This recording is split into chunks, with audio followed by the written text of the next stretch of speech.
The husband of the Proverbs 31, wife, a portrait of honor and partnership. Proverbs 31, 10-31, often celebrated for its depiction of the virtuous wife, or woman of noble character, offers a poetic ideal of godly womanhood. Yet, nestled within this acrostic praise is a glimpse of her husband, a figure whose role, though briefly mentioned, speaks volumes about mutual respect, leadership, and the strength of a biblical marriage. As a retired quadriplegic judge on a ventilator, I've spent decades reflecting on these verses through the lens of my own life. My wife, Jacquetta, the bureaucracy queen who navigates red tape with grace and determination, embodies many of these qualities, while I've strived to be the supportive partner who trusts and honors her. This article explores the biblical portrayal of the Proverbs 31 husband, his implied qualities, and lessons for modern relationships, personalized with insights from my journey of faith,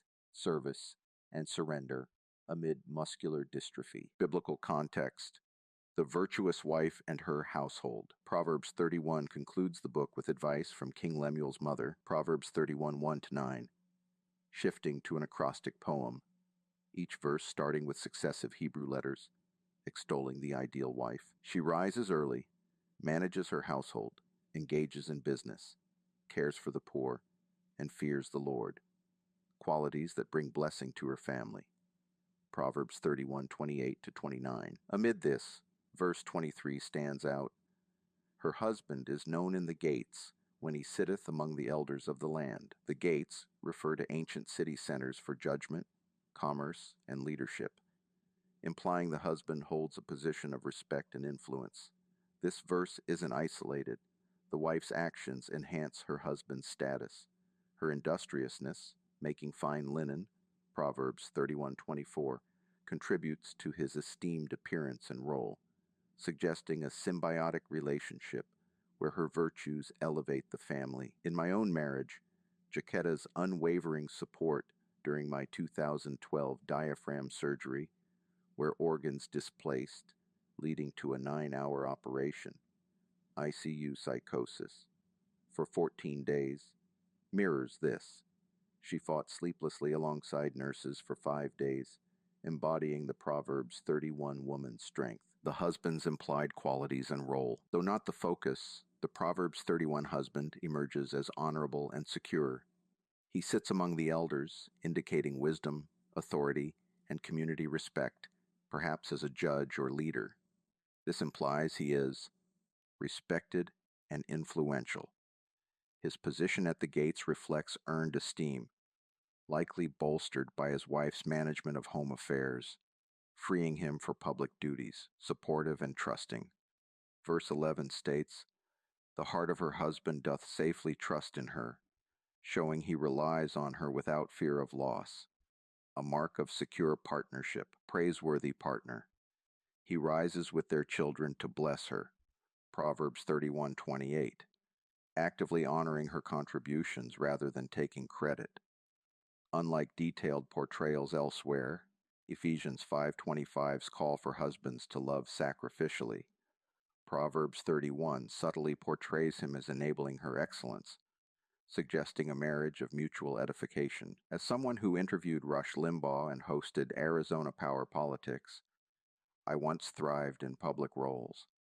Before my appointment as a judge, I served 6 years as a volunteer legislative liaison at the State Legislature, assisting the chairman of the House Appropriations Committee, the Senate Appropriations Chairman, and the Senate President. But muscular dystrophy benched me, walking until 36, then wheelchair-bound, culminating in quadriplegia after the 2022 tracheotomy. Jacquetta's advocacy, convincing doctors to release me home, allowed me to trust her leadership in our new normal, much like the Proverbs husband. Modern applications. Lessons for husbands today. In contemporary context, the Proverbs 31 husband models empowerment. He doesn't overshadow his wife, but benefits from her strengths, fostering a home where both flourish. This encourages men to 1. Trust and delegate household responsibilities. 2. Pursue personal integrity that complements family life. 3. Publicly affirm their spouse's value, Such dynamics align with biblical marriage as a reflection of Christ and the Church. Ephesians 5:22-33. In my service, from Red Cross disaster response in San Diego, handling 6 fires in 4 Christmas days, becoming governmental liaison officer for wildfires and SWAT, to ministering 50,000 kids at Indian Hills Camp as Sir Barrett. Jacquetta's support was key. During my 2022 tracheotomy surgery, her bureaucracy navigation turned potential months in rehab into home recovery. As a husband, honoring her meant surrendering active service, trusting her in our partnership. Practical steps for your journey to sit at the city's gate. The Proverbs 31 husband's place at the gates symbolizes not just status, but earned influence through integrity, wisdom, and community service.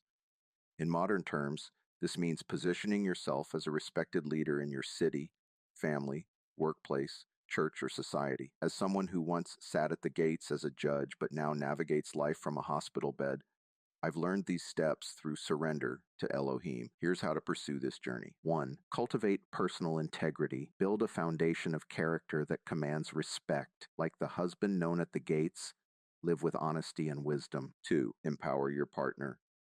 Trust and honor your spouse's strengths, as in Proverbs 31:11. Delegate and celebrate their contributions. Jacquetta's ICU advocacy during my tracheotomy taught me this. Her calm turned chaos into victory, allowing me to focus on recovery and purpose. 3.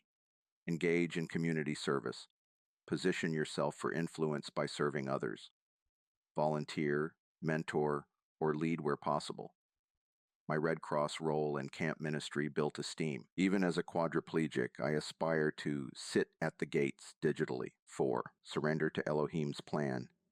Move from submission, obeying, to surrender, releasing control. A friend's let surrender percolate shifted my perspective before my tracheotomy. Accept benching as repositioning. Elohim elevates through humility. These steps aren't easy, but they lead to a legacy of honor. Start small, trust Elohim, and watch doors open.